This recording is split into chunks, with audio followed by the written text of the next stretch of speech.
सध्या आंब्याचा सीझन तेजीत आहे. अशात नवी मुंबईच्या कृषी उत्पन्न बाजार समितीमध्ये दररोज 1 लाखांहून अधिक आंब्याच्या पेट्या दाखल होत आहे. यात कोकणातील हापूस आंब्याच्या 60 ते 70 हजार पेट्या दाखल होत आहेत, तर 30 ते 40 हजार पेट्या कर्नाटक व दक्षिणेतील हापूस दृश्य आंबे दाखल होत आहेत. असे असले तरी कोकणातील हापूस आंब्याला मोठी मागणी असते. मात्र कोकणी हापूसच्या नावाने कर्नाटकी आंबा तर विकला जात नाही ना. कर्नाटकचे आंबे घाऊक बाजारात आणि बाजाराबाहेरही रत्नागिरी देवगड हापूस म्हणून विकले जाऊ लागले आहेत. त्यामुळे अस्सल हापूस खरेदी करताना फसवणूक वाढण्याची शक्यता आहे. कर्नाटकचा आंबा सरासरी 100 रुपये किलोने मिळतो, मात्र हापूस म्हणून तो पेटीत पॅक करून हापूसच्या भावाने विकला जातोय. त्यामुळे व्यापाऱ्यांना मोठा नफा मिळतोय, मात्र ग्राहकांची फसवणूक होत आहे.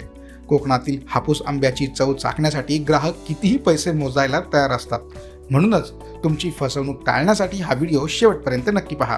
आता मार्केटमध्ये त्या पद्धतीने पाहायला गेलं तर आंब्याची खूप मोठ्या प्रमाणात आवक चालू आहे आणि आपण म्हणतात असं खरं आहे की सध्या कोकणातील देवगड आणि रत्नागिरी आणि रायगड या तिन्ही भागातून हापूस आंबा हा मार्केटमध्ये येतो आहे. त्याचबरोबर कर्नाटक मधून सुद्धा धारवाड वगैरे त्या भागातील सुद्धा हापूस येण्याची आवक सुरू झालेली आहे. परंतु आज मार्केटला येणारा जो आंबा आहे जवळजवळ 1 लाख पेटीची आवक मार्केटमध्ये आहे. त्या 1 लाख पेटीमध्ये जवळजवळ 70 ते 80 हजार पेटीची आवक ही कोकणातील आहे. 15 ते 20 हजार पेटीची आवक जी आहे ती मार्केटला येणारा आंबा हा कर्नाटकमध्ये नाही. हे खूप मोठ्या प्रमाणात काही आंबा कर्नाटकमधून आता सध्या तरी काही येत नाही. आता तुम्हाला जो सर्वसाधारणतः आंबा जो दिसतोय हा खूप मोठ्या प्रमाणात हा कोकणातीलच आंबा आहे. आता तुमचा प्रश्न आहे की हा आंबा येत असताना ग्राहकांनी ओळखायचा कसा. या ओळखायच्या पद्धतीमध्ये 2 प्रकार आहेत. एक तर आंबा हातात घेतल्यानंतर तुम्हाला त्याचा सुगंध तुम्ही घेता, अरोमा ज्याला म्हणतात, तो जर तुम्ही घेतला आणि त्याला जर एक वेगळ्या पद्धतीची हापूस आंब्याला एक वेगळा सुगंध येतो, तो जर आला तर तो तुम्ही ओळखायचा की तो आंबा हा देवगड आणि रत्नागिरीचा आहे. कर्नाटकच्या आंब्याला त्या पद्धतीने सुगंध येत नाही, ही बाहेरून दाखवली. दुसरी एक गोष्ट अशी आहे की आंबा जर कापला तुम्ही तर तो कापल्यानंतर देवगड रत्नागिरीचा आंबा आतमधून केशरी रंगाचा दिसेल, परंतु जर कर्नाटकचा आंबा जो आहे हा पिवळ्या रंगाचा दिसेल आणि तो जर खाताना जर पाहिलं तर त्याला कोळीच्या दुधात किंवा साखरेनंतर आंबटपणा जास्त जाणवतो.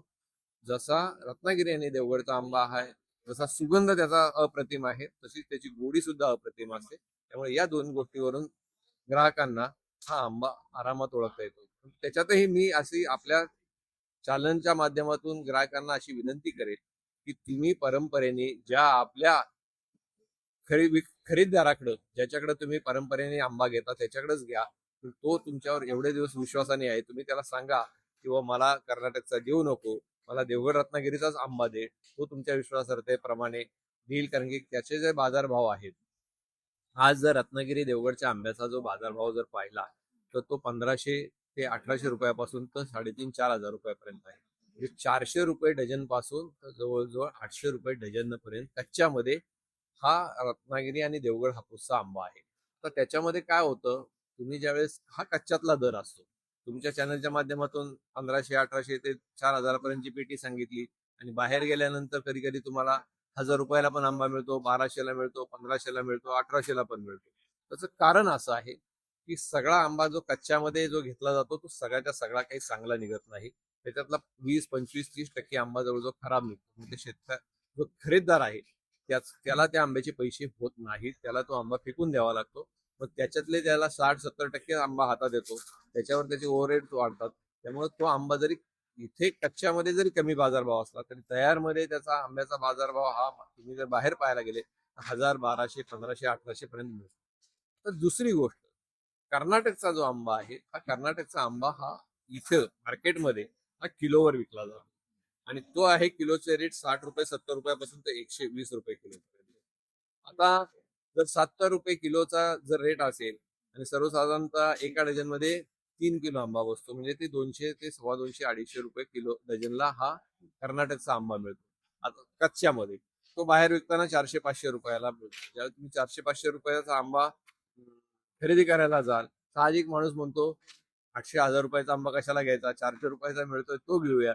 अशा पद्धतीने स्वस्त आंबा जर आपण घ्यायला गेलो तर तर त्याच्यामध्ये आपली नक्कीच फसवणूक होते. त्यामुळे ग्राहकांनी दर देताना सुद्धा किंवा स्वस्ताच्या मागे पडू नये. स्वस्ताचा आंबा असला तर नक्की समजायचा की तो किंमतचा हा कर्नाटकचा आंबा आहे, तो देवगड रत्नागिरीचा आंबा एवढ्या स्वस्तामध्ये 300-400 रुपये डझननी तयारमध्ये विकला जात नाही आणि तो परवडणार पण नाही.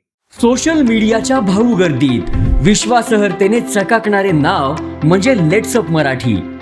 सगळ्यांना, सगळ्या नागरिकांना ती स्पीच, ती right लेट्सअप आहे. वरील मुलाखती म्हणजे विचारांचा खजिना.